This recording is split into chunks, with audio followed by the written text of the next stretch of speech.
দিন ধরে ছাত্র দলের নাটক দেখে দেখে আমি মাঝে মাঝে হাসি। আফসোস হয় ছাত্র দলের জন্য, খুব মায়া হয়। তারা মনে করেছে এটা 90-এর দশক, 90 সালের পরে যেমন করে গণরঙ্গ দেশটাকে সূচনা করেছিল, তারা মনে করেছে এবার বোধ হয় আবারও পারে। তারা মনে করেছিল 90-এর দশকে যেমন করে ন্যারেটিভ উৎপাদন করে সবকিছু নিয়ন্ত্রণ করে যেমন মন চায় তেমন করে সন্ত্রাসের রাজ্য কায়েম করেছিল, তারা ভেবেছে তেমনটা আবারও পারবে। তারা মনে করেছে ছাত্রদল প্রতিষ্ঠা হওয়ার পরে, সেই জিয়াউর রহমান প্রতিষ্ঠা করার কিছুদিন পর থেকে 5 বছরের মধ্যে শত শত শিক্ষার্থীকে হত্যা করে যে পার পেয়ে গেছে, সেটা বোধহয় এবারও পারে।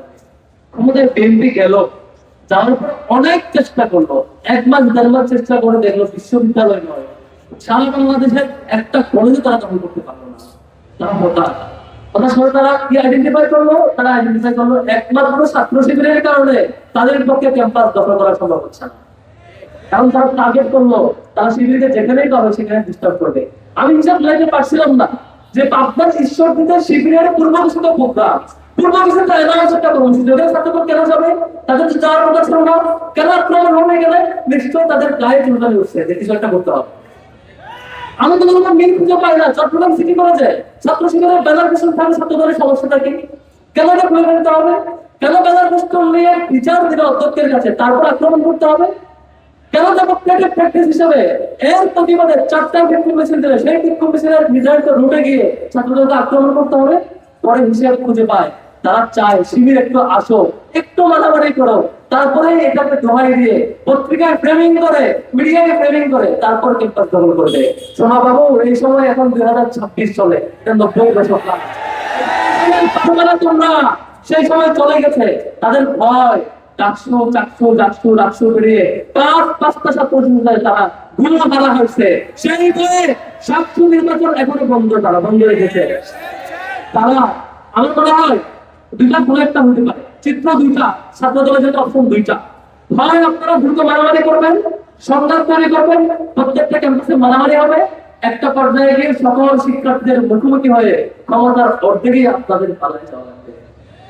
অথবা চিত্রপট 2, আপনারা 5টা বছর ক্যাম্পাসে প্রত্যেকটা সংগঠন তাদের পলিটিক্যাল প্র্যাকটিস জারি রাখবে, আপনারা কোঅপারেট করবেন, শিবিরের বিরুদ্ধে যা মন চায় মিছিল করেন, কিন্তু আক্রমণ করবেন না, মিনিমাম ডেমোক্রেটিক প্র্যাকটিস মেইনটেইন করবেন, ঠিকঠাক মতো 5টা বছর শাসন করবেন। আগামী 5 বছর পরে দেখা যাবে জনগণ কি সিদ্ধান্ত নেয়। অন্তত মাঝ পথে পালানোর ইতিহাস তৈরি হওয়া লাগবে না। এই দুটো অপশন আপনাদের আছে। যদি আপনারা দ্বিতীয় পথ অবলম্বন করেন, যদি আপনারা গণতান্ত্রিক প্র্যাকটিসকে মূল্যায়ন করেন, সম্মান জানেন, আপনারা স্বাভাবিক নীতিমালা অনুযায়ী করেন, তাহলে আপনাদের সহযোগিতা করবো। আর যদি বিপরীতটা করেন, জুলাইয়ে দেখেছেন আপনারা আমরা কেমন করে ফেসবুক বিরুদ্ধে লড়াই ছিলাম, আপনারা আমাদের সহযোগিতা ছিলেন। প্রত্যেকটা স্ট্র্যাটেজি আপনারাও জানেন কেমন করে ফেসিবাদের বুক খাট করে নামাইতে হয়, সেটা আপনারাও দেখেছেন। আমরা কিন্তু আবারও অ্যাপ্লাই করতে হবে, বুঝতে পারি। সুতরাং সাবধান হয়ে যান। আপনাদেরকে অনুরোধ করবো, যে কাজ করেছেন গত কয়েকদিন, কালকে যে কাজ করেছেন থানার মধ্যে গিয়ে ওসির রুমে আইনি সহযোগিতা চায় শিক্ষার্থীদের আক্রমণ, সেটা আওয়ামী লীগ 15 বছর বিশ্ববিদ্যালয়ের ইতিহাসে সেটা করে না। তারা করেছিল বাইরে আক্রমণ করেছে, এখানে আক্রমণ করেছে, থানার ভিতরে ওসির রুমে আক্রমণের ইতিহাস আমরা দেখি নাই।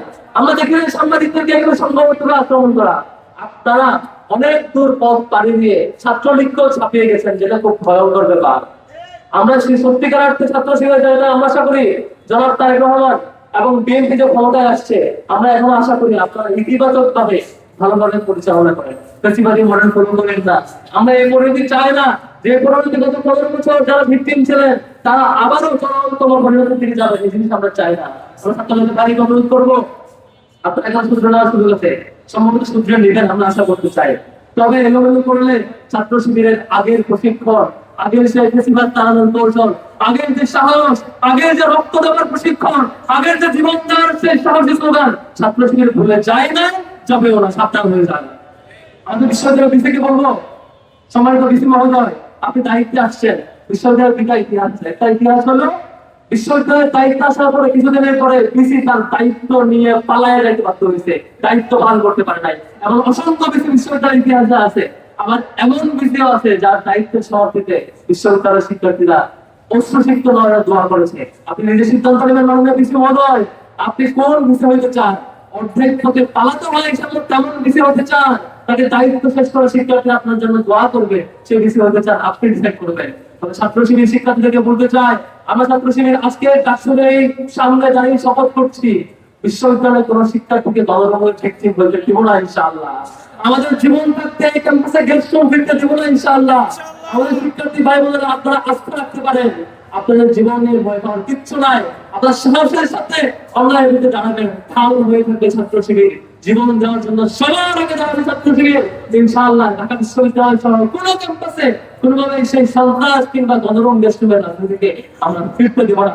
হয় আমাদের জীবন যাবে, হয় আমাদের জীবন থাকবে, হয় আমাদের সফল হবে, নয় আমাদের ছাত্র শিবির বিলীন হয়ে যাবে। দুইটার কোনো একটা, হয় আমাদের কঠোর ফিরবে, নয় আমরা সফল হলে লড়াই। ফেসিবাদকে ফিরতে দিব না, গণরংকে ফিরতে দিব না, গ্যাকশনকে ফিরতে দিব না, এই ভাই পলিটিক্স আর চাঁদাবাজির পলিটিক্সকে ফিরতে দিব না ইনশাআল্লাহ।